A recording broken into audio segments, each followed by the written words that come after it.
Okay. Hello, everybody. Hello, hello, and welcome. We are going to hear about a country as in bad trouble as we are right now. No, worse, much worse. So I'm looking forward to Stan making us think about that time and how we got through it. Okay, so welcome, everybody. Here he is. Here he is again. Oh, please, stop. Just throw cash. Can you hear me in the back? Excellent. Because I had somebody come up a couple of weeks ago and said they couldn't hear in the back. So apologies for last week's postponement, but it was necessary. So Abraham Lincoln was elected in November of 1860. And in those days, the inauguration wasn't until March. That was changed under Franklin Roosevelt when they moved the inauguration up to January. So Lincoln took a long trip from Springfield all around the North, and he visited a lot of cities, and he had a constant theme to what he was saying, that the oath he was about to take as president required him to preserve, protect, and defend the Constitution of the United States. And he would not waver from that obligation.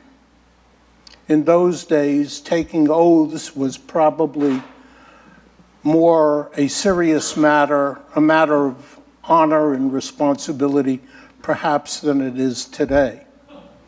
He stopped in Philadelphia on the way to Washington, and in his talk here, he said that were one to prevent him, to turn him away from his obligation to preserve, protect, and defend the United States, he would rather be assassinated on the spot. Between the time of his election and the time of his inauguration, 7 southern states seceded from the Union, or said that they seceded from the Union. It was Lincoln's position and the position of the United States there was no such thing as a state seceding from the Union. And the war began, as you all can recall, with the bombardment of Fort Sumter. Lincoln called out the militia and asked for 75,000 volunteers, and 4 more southern states, including Virginia, seceded until there were 11 states that had seceded and formed the Confederacy. Everybody knew and everybody understood why there was war. Some argued that it was states' rights, and there were a lot of different arguments, but everybody knew, North and South, that the reason that there was war essentially was slavery. And what most of us understand is that black people were enslaved. And if you read your Bible, you recognize that slavery was an ancient custom. Now, you don't even have to read the Bible. Every history of every people talks about slavery existing. Sometimes it's condemned, sometimes it's not, but it existed throughout history. In the case of African enslavement, the initial step was Africans enslaving other Africans. It was essentially tribal and ethnic. So, for example, in the Ashanti Kingdom, which was in the area you would now think of as Ghana, Liberia, Togo, Western Africa, there was one tribe living next to another tribe, and they found out if we can capture these folks and take them to the coast, there were these Europeans, primarily Spanish, British, Portuguese, who would pay us for these folks we had captured. They'd give us alcohol or arms or metal that we didn't have, and it became a profitable trade. Obviously, there's no specific number of people that we can guesstimate came over from Africa to the New World. The best guesstimate I've seen is about 12 million people. Primarily to South America, especially to Brazil, and also into the Caribbean. And again, the best guesstimate is over the hundreds of years that they were imported into what became the United States starting in 1619, the best guesstimate is something on the order of 1 million people. Most people survived the journey, but of the 12 million we know, horrific numbers died on the crossing. But what made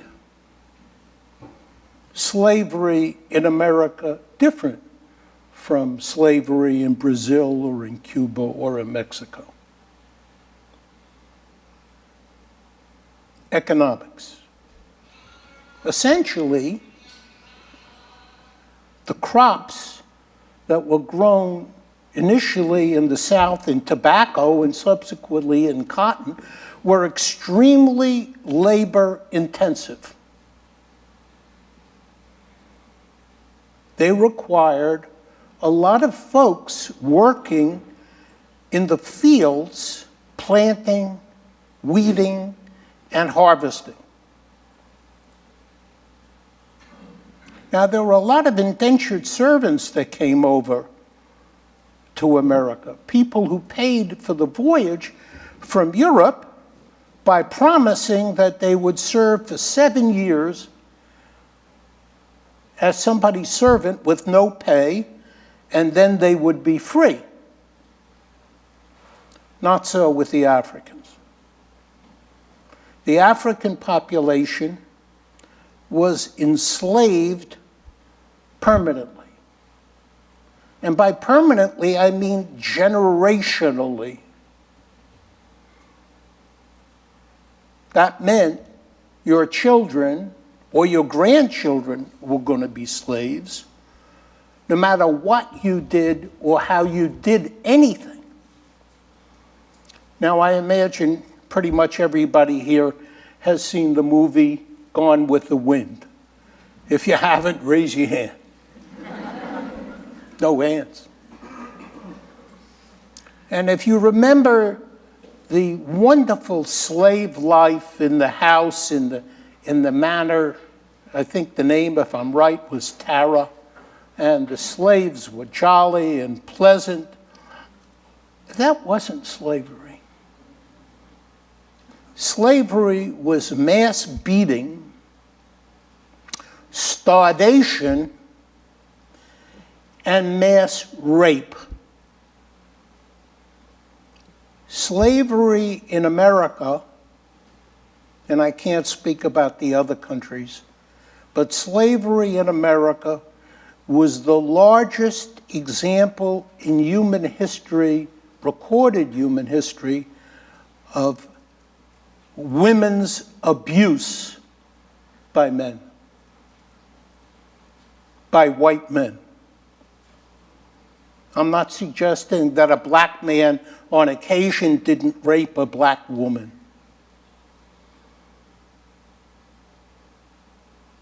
But the incidents of rape were not simply out of lust. They were also economic. Because if you raped a slave woman, there was a good chance that she was going to give birth to kids. And those kids would be your slaves and allow you to be more economically productive.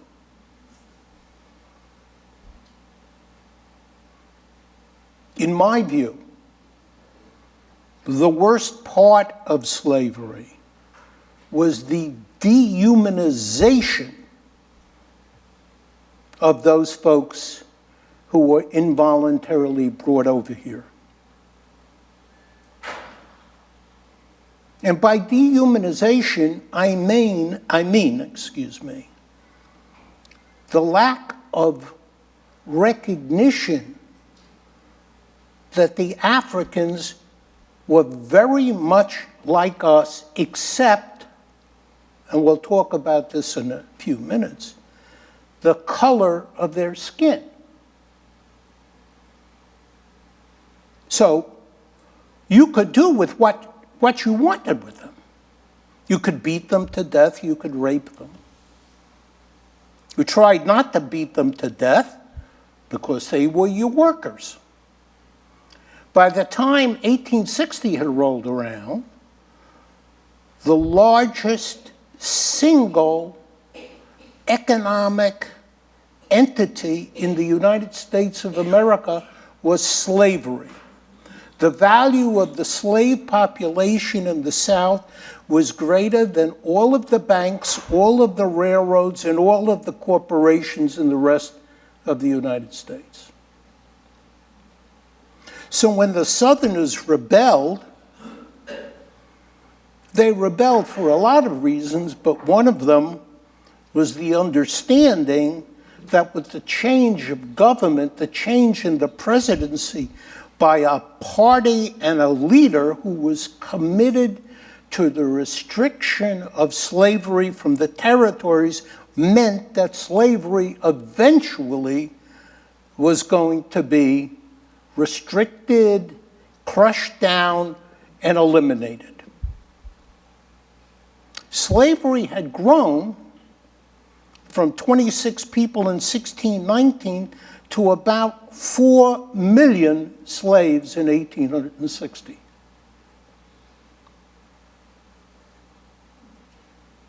So the culture of the South was economically based on slavery, and it meant that the culture responded to that economics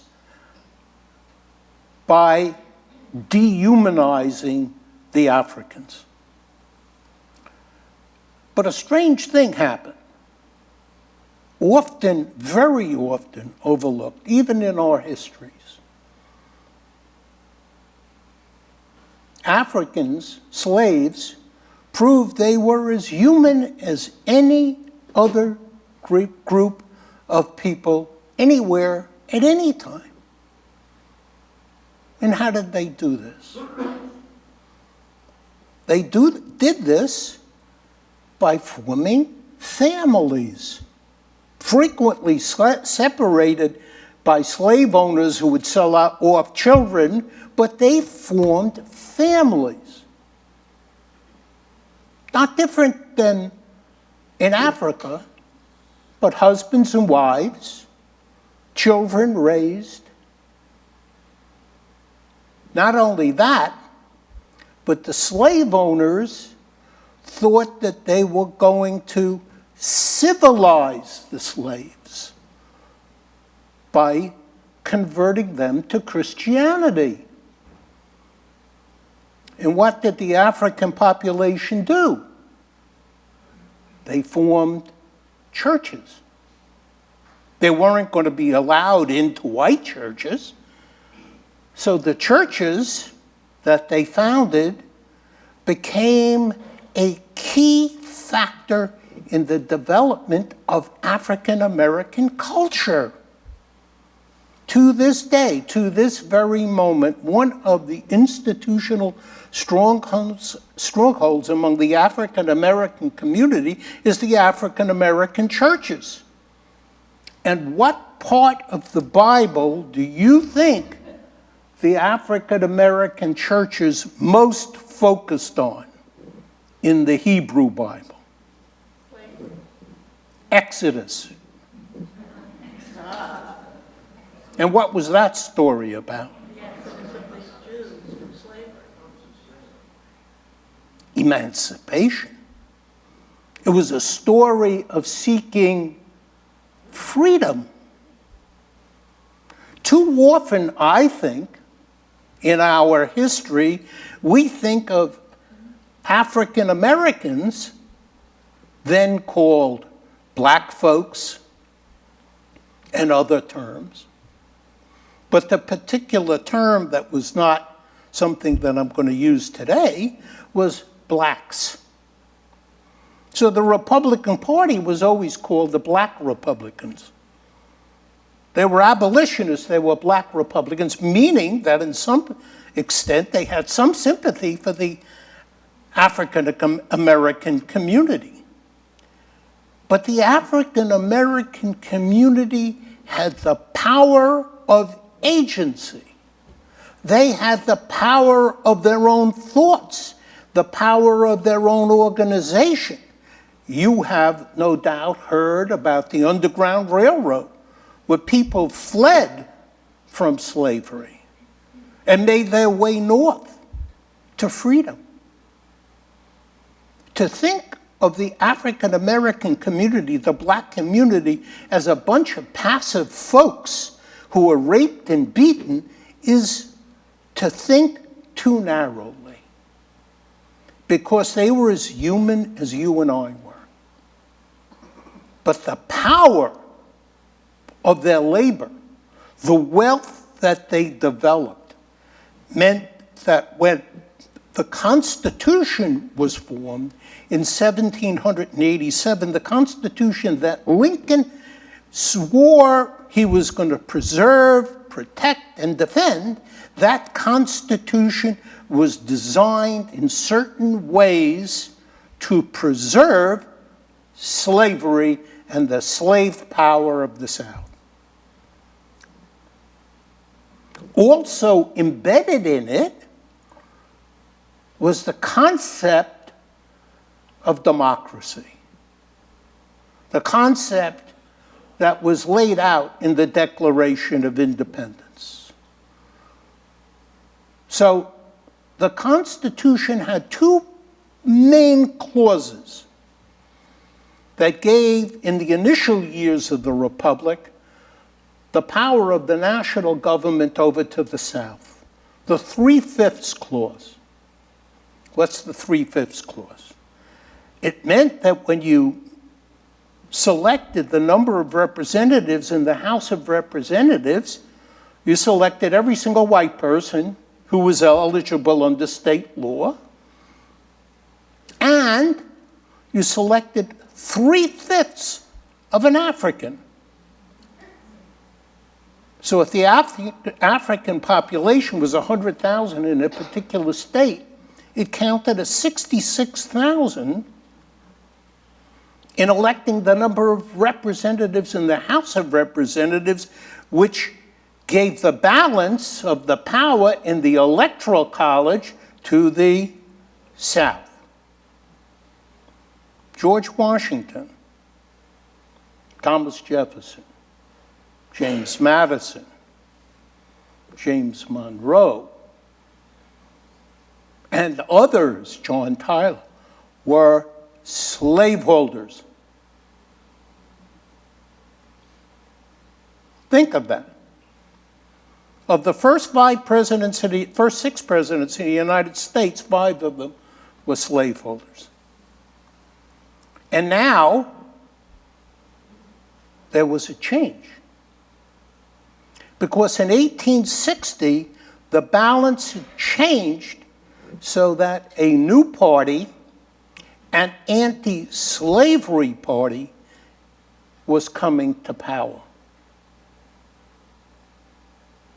That was the party of Abraham Lincoln.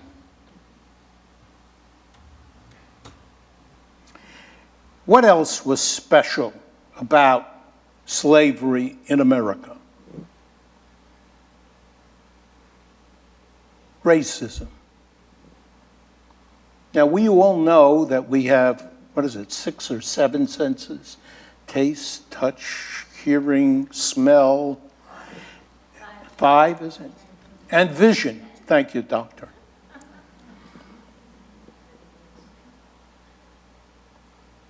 So when an indentured servant came over from Ireland or Scotland or Britain, and they worked for 7 years, and they walked the streets, and then their 7 years were over, and they opened a little lumber shop or whatever, and you walked down the street, could you recognize that they had been indentured servants? No. They looked like everybody else who was free. But if an African American in the northern states had attained freedom because the state laws in the North had abolished slavery and they walked down the street, you could damn well tell the difference because the color of their skin. And no doubt, because the interracial sexual abuse of African women, and in some cases it wasn't abuse, undoubtedly. I don't know what the relationship between Thomas Jefferson and his paramour, who was half black. I don't know what that was. I wasn't there. I didn't see a recording. But you could see the difference in color. That meant you could identify anybody who was an other, who wasn't you, who didn't have the same education or background, or even spoke initially the same language. So it helped you to identify the underclass. You knew who they were by looking at them. And they were the underclass because they were black. Think about that for a moment. You know, all of you know, that some folks here grew up in wealthy circumstances, some folks here grew up in less than wealthy circumstances, some folks here grew up in marginal circumstances, and I'm looking around this room and I couldn't tell you which one is which. But you could tell an underclass by the color of their skin. And if you think for 1 second that didn't pervade the North as well as the South, think again. Because Stephen Douglas, when he debated Lincoln, called him a black lover. I won't use the N-word. But used it all the time. All the Democratic Party used the N-word. And some Republicans. Yes, we should abolish slavery someday, some way, somehow. To be honest about this, the size of the slave population in the country was so large that there was no real method by which it could be dealt that was politically feasible. In 1787, it was already apparent that Georgia and South Carolina and probably North Carolina would not have joined the Union if the provision for the 3/5 rule and the fugitive slave clause was not in the Constitution. And anybody, even abolitionists, couldn't conceive of a real solution to the problem. And that also represented Lincoln's position. I'm going to come back to the map in a bit. Lincoln, from his earliest boyhood, he was born into a family that hated and despised slavery. He had a job as a young man barging down the Mississippi to New Orleans to deliver some goods, and for the first time in his life, he really ran into and saw a slave market. A slave market was exactly what you think a slave market was. Slaves were bought and sold. Somebody would stand up a slave and show their teeth that they were strong or their muscle. And it was a slave market.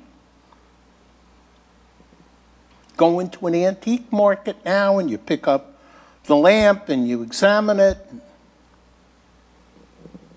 So he was repulsed by it.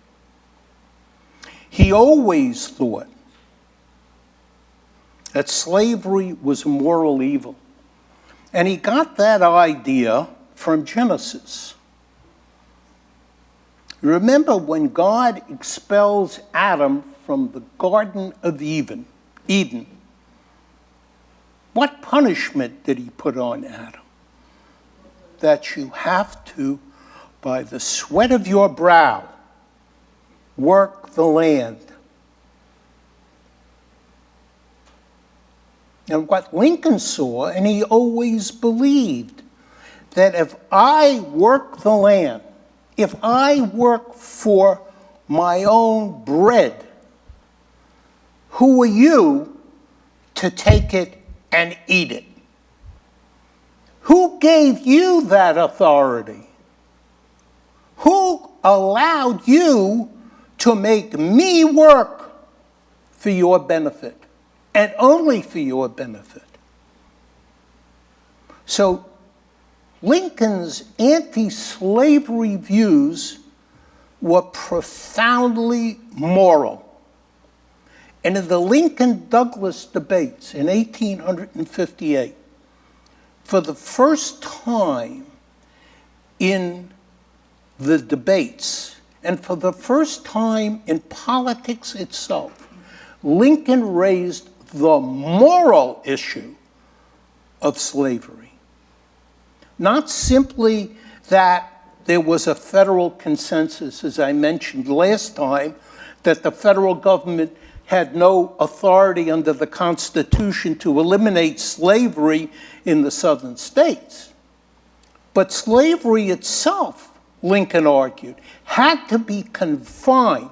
It had to be constrained. It had to be constricted. It had to have a boa constrictor around its neck to eventually crush it out. But the Constitution, Lincoln held, gave the federal government no power to do that. All the federal government could do was to prevent slavery from entering the territories under any theory, even popular sovereignty, which was Douglas's theory. So Lincoln brought a moral element to it. But he also brought the conviction that his job was to preserve, protect, and defend the Constitution as it was. And the Constitution gave the federal government no power to abolish slavery in the states. And he was faced with a very delicate situation once the war began. States are in blue were the Union states. States in red, deep red, were the first states to secede. States in the lighter red were the states that seceded after Lincoln called for 75,000 volunteers to put down what he called an insurrection, which is exactly what it was. But the states in the yellow are really the states that he first focused on and which constrained his ability to act initially. 4 states, Delaware, Maryland, Kentucky, and Missouri, were slave states that did not secede. And particularly Kentucky, which is in the middle. I don't have a pointer, I'm sorry. The state on the extreme left toward California is Missouri. Next to it is Kentucky. And Kentucky's location on the Ohio River, it borders 3 of the Midwestern states. And if Kentucky had gone into the Confederacy, communication with Ohio, Indiana, and Illinois would likely have been difficult, to say the least, and in the most extreme case, cut off. So a Confederate army marching north could have split the Union. So to keep Kentucky in the Union, he waited. Kentucky's governor eventually resigned and joined the Confederacy. But the legislature was more pro-Union, but slaveholders were still in the legislature. Lincoln believed that there was a tremendous amount of Union sentiment in the South, and we just didn't see it. He was wrong. Partially. You don't see on this map the state of West Virginia, because it didn't exist in 1860. But the folks in West Virginia, in Western Virginia, were pro-Union. And they split off from Virginia in a quasi-legal way and formed their own government, which Lincoln and the Congress were very ready to accept into the Union. But Lincoln had to be very careful, in his view, about what to do with Kentucky. That meant that in the beginning, he had to think of not provoking Kentucky and Missouri into joining the Confederacy. So what did he propose to do about the slaves? Well, initially and for a long time before he took office as president, he thought it would be a pretty good idea if the slaves would go back to Africa, where they came from, and he supported the American Colonization Society. An idea so ridiculous that it had absolutely no practical effect once Liberia had been founded. How are you going to get 4 million people back to Africa? Where are they going to land? What kind of ships were you going to send them on? The entire merchant fleet of the entire world was not capable of taking 4 million people anyplace. Okay, we can't send them back. But what did we do? Good question. What did we do? War is a strange thing. Everybody has a plan for war that works until the guns fire. Then the plans are not so great. Both the North and the South thought the war would last a month, 2 months. Because the other side were a bunch of idiots, evil people, and we surely were stronger, better, and we would destroy them. Lincoln said, when people tell me that God is on their side, I wonder. I would rather be on God's side. But Lincoln and everybody else thought it was going to be over quickly. It wasn't. And so the South formed armies, and so did the North. And the North got its rear end kicked in the Battle of Bull Run, or as Southerners will tell you, the Battle of Manassas. But a strange thing started to happen. Where the North would advance, as it did under Grant, into Middle Tennessee and into northern Arkansas, or the other generals, into western parts of Virginia. Strange thing happened.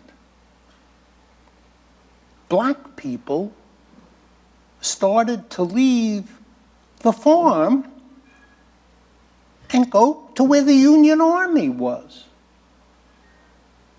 The earliest incident is sort of ridiculous, but worth explaining. So one of the places the Union captured early on were a couple of the islands off of North Carolina, because the Union had a navy and the Confederates didn't. So some black folks left their slave labor jobs and came over to the Union Army.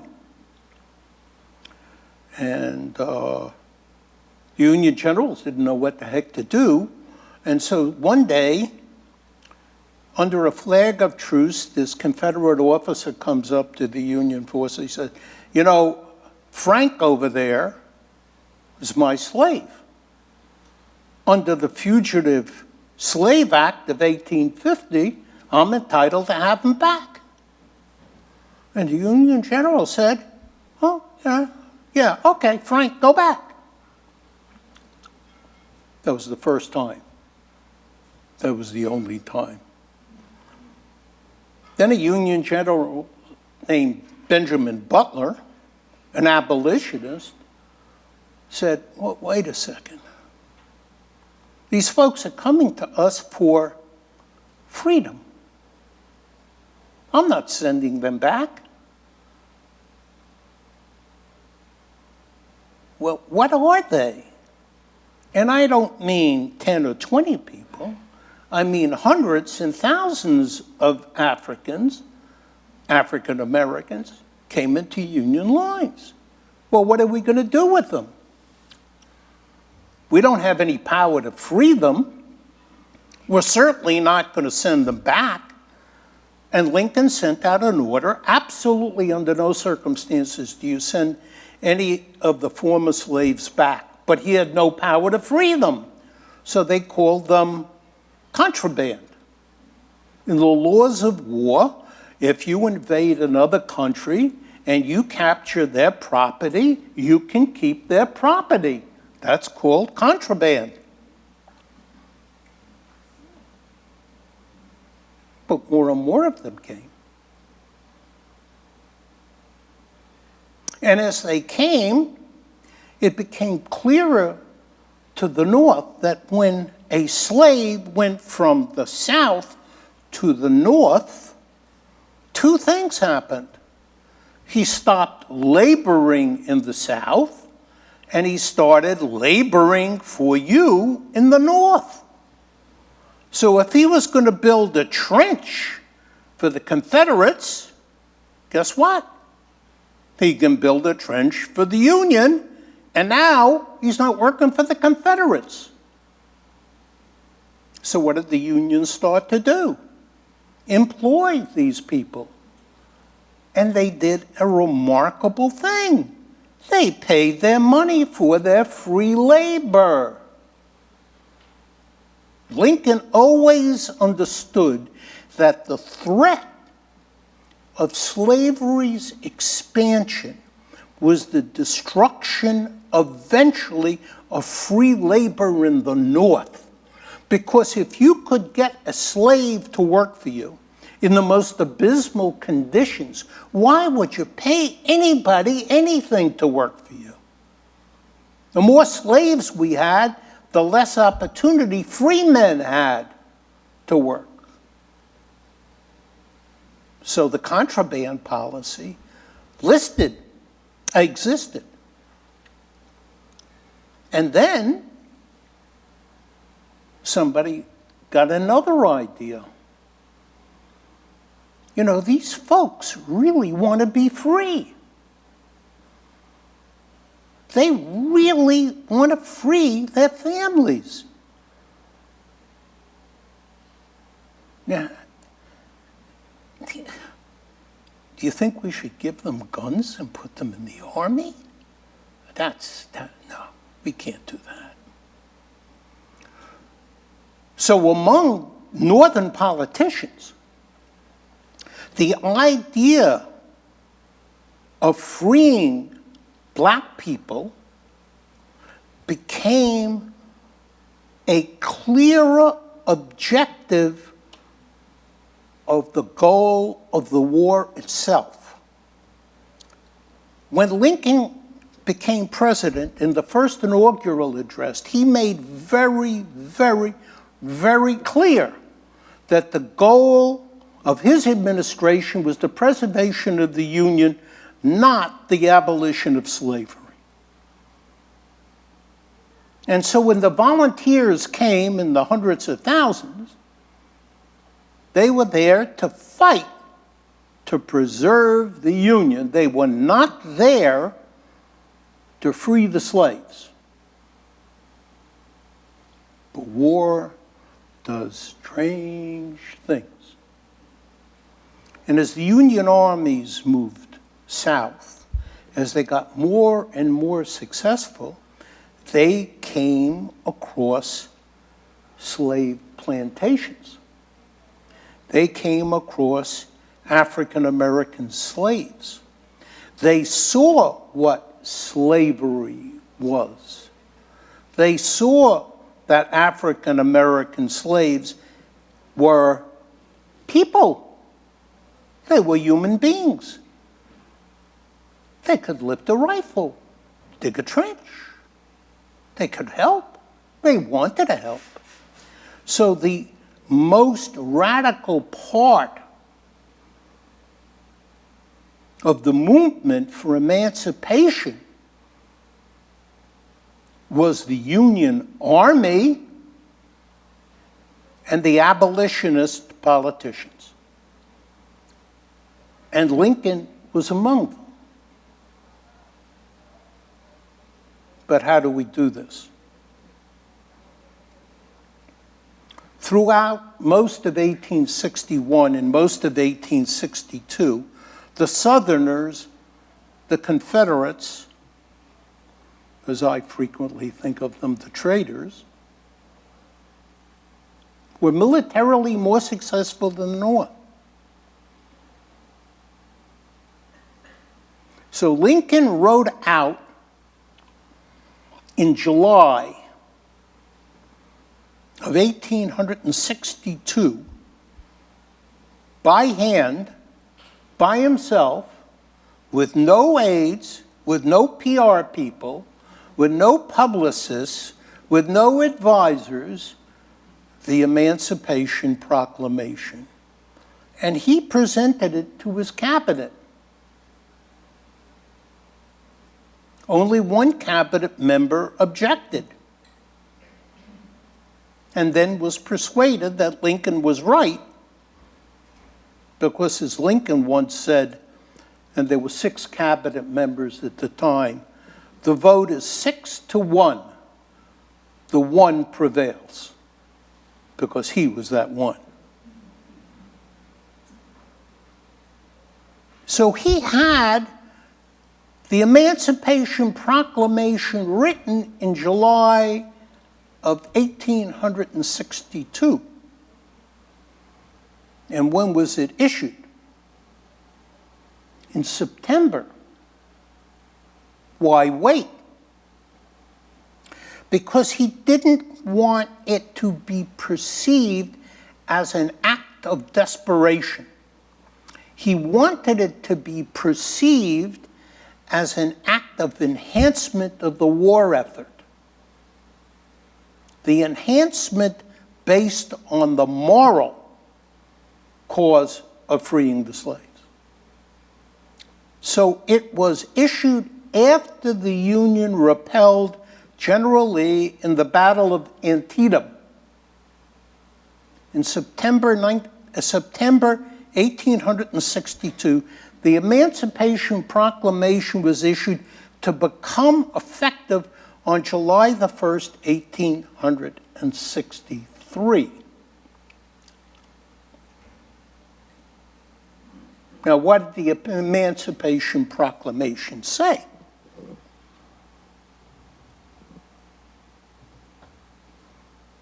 And how did he have authority to issue it?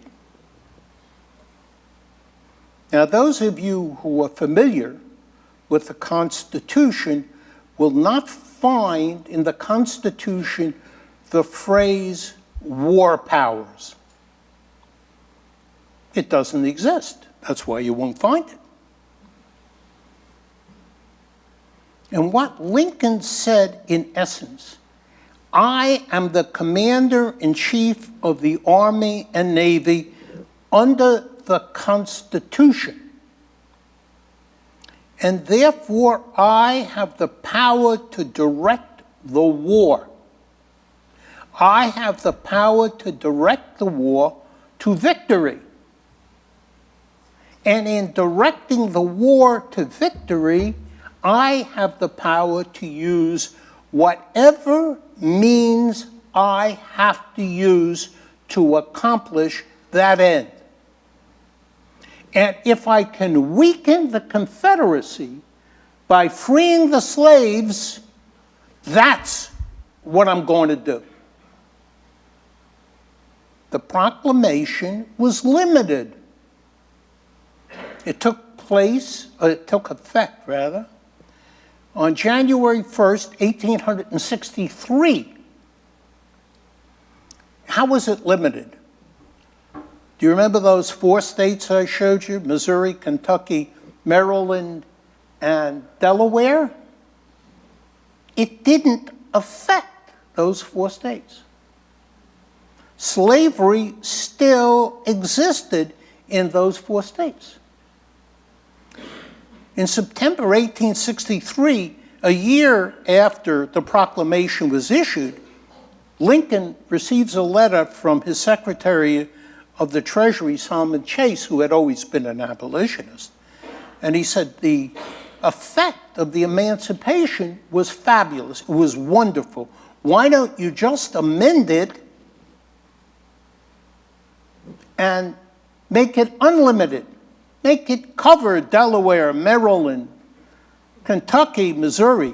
Make it cover the areas where our armies are, because the Emancipation Proclamation freed the slaves in the remaining Confederate territory. So Chase was arguing, make it universal. And what did Lincoln say? I can't do that. I don't have the constitutional authority to do that. I can only do under the war powers what is necessary to carry out the war aims. We are not making war against Missouri, Kentucky, Maryland, and Delaware.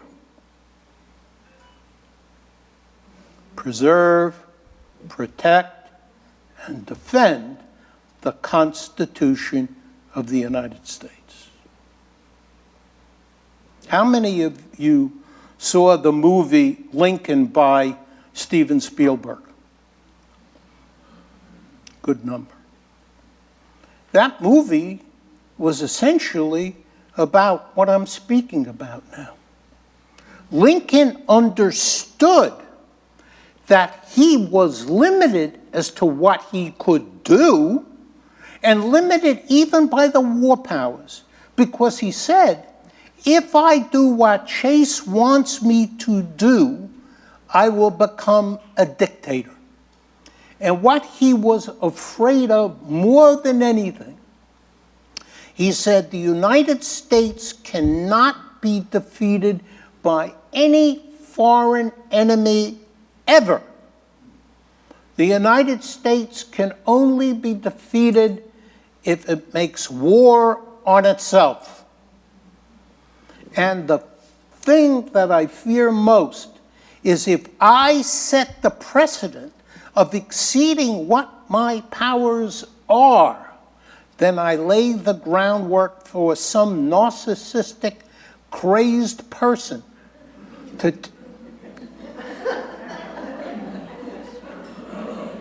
take the presidency and, using the bully pulpit of the president, vastly exceed his authority on whatever basis he feels.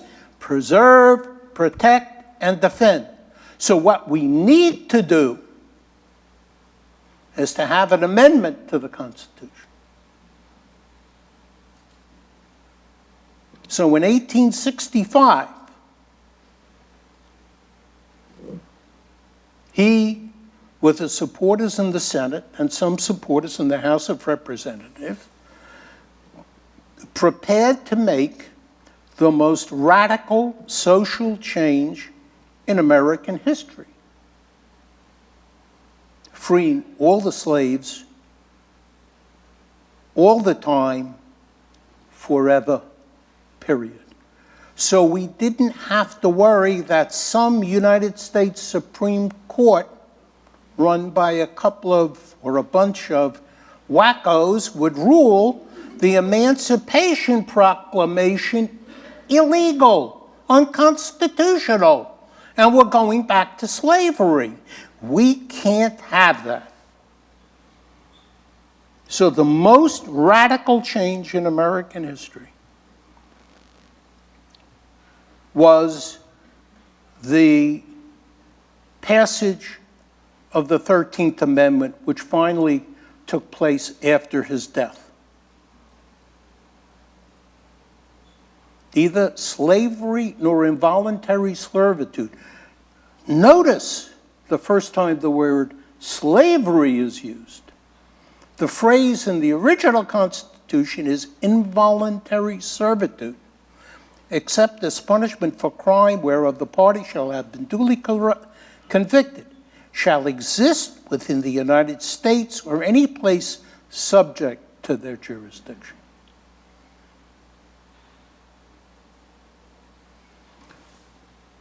But there was a difference between being emancipated and being free and having social and political rights. Freedom didn't guarantee you the right to vote. It didn't guarantee you the right to sit on a jury or to testify or to have a job. And so there were many who favored freeing the slaves, but they're black people. The South, throughout its history of slavery, was constantly afraid of slave revolts. And there were a number of slave revolts. So what the Southerners did in the years up to emancipation was not simply treat the slaves inhumanely, but they treated them to murder, organized murder, when there was any thought that they might get, and this is the word that was used, uppity. I don't know if you ever heard that phrase before. Actually, up. That you answered back.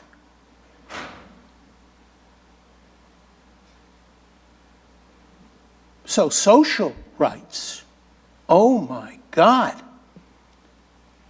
A black man and a white woman, oh, having sex. Oh, Lord, what will happen to our race?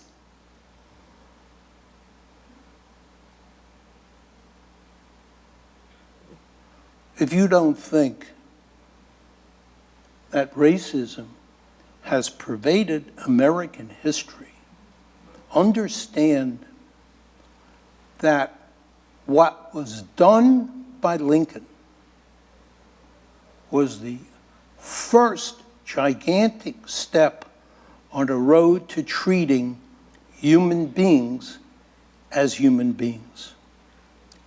And he came to the conclusion that we had to start to treat former slaves as American citizens. They had to have the right to vote. They had to have the right to participate in the social life of our country. When Appomattox happened, when Lee finally surrendered to Grant in April 1865, Lincoln went to Richmond. And when the black folks saw him, what did they call him? Moses. They kissed his hand. And he was enormously emotionally moved. A couple of nights later, he's back at the White House, and there was clamors for the president to speak, and he spoke very rarely, extemporaneously. Next week, if you join me, we'll be talking about the Gettysburg Address. But on this occasion, he spoke to the crowd briefly, and he said to the crowd, in essence, it's time for us to recognize that the free slaves are becoming our citizens and that they have the right to vote. In that crowd, on that night, John Wilkes Booth said to his friend, "That does it. I'm going to kill him." Thank you very much.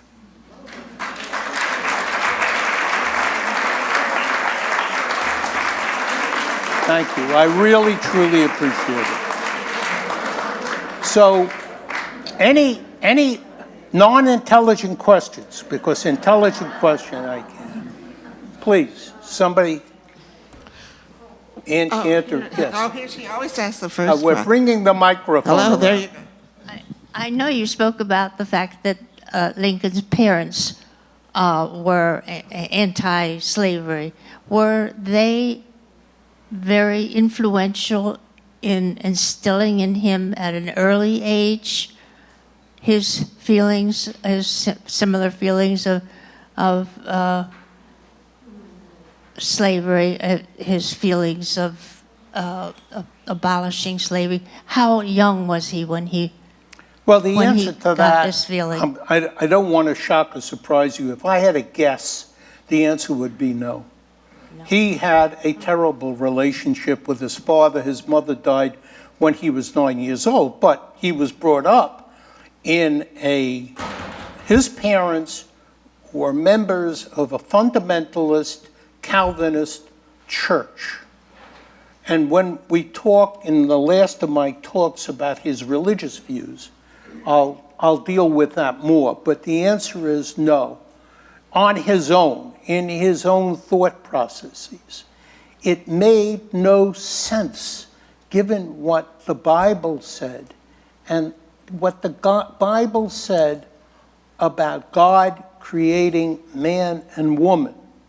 If you believed it, and he did in that general sense, that meant black people were created by God. How can you make them a slave? It was more that religious, general, philosophical idea than what his parents instilled in him. That was a good question, thank you. He did have a good stepmother. I beg your pardon? His stepmother was. His stepmother was a real help, Sarah Johnson. Yeah, but I'm not so much in the, I'm still on the speaker. That's what happens when you get a lot of gray hair. Any other questions, please? Don't hesitate. Okay, there'll be a test tomorrow. Oh, now wait a minute. But there must be other questions. I mean, he was a great politician. I see this now. What a politician he was. He was. And we should understand that's something to be revered. I could do this for 16 weeks, believe me when I tell you that. I'm not delving into. He was a phenomenal politician because he kept a coalition of the Republican Party, which consisted of ferociously fierce abolitionists, Charles Sumner and others, Wendell Phillips, along with the Blairs, who had formerly been slaveholders in the same party. In 1862, at the elections of 1862, the Democrats took back a lot of the seats in the House and Senate, not a majority, but a lot of the seats. He believed that he was going to lose the election of 1864. And he wrote a memorandum out to his cabinet on how they were responsible to treat the new administration and see that it would be successful. One of the most remarkable things about what happened when you talk about the war power, I need to win this war. I need to do things that have never been done before, never been thought of before. We have to win the war. We cannot take the time and the energy to have a presidential election. I know we're supposed to, but we have to suspend it now, and as soon as the war is over, we're going to have a presidential election. Imagine for a moment, who was going to oppose that? Would there be voices in opposition? Surely. But who was going to oppose that? And what did he do? He never did that. And in the election of 1864, when he ran against the Democratic candidate, George McClellan, the former general of the Army of the Potomac, who was loved by his soldiers, he won an overwhelming victory. And there was mail-in ballots from the Army. Actually, mail-in ballots. And he won 78% of the vote of the Army. By the way, nobody challenged the mail-in ballots. I could go on. I mean, you want to sit here for the next 16 weeks? Any other question? Come on. Okay. Well, thank you very much. Thank you all, yes. And see you next week.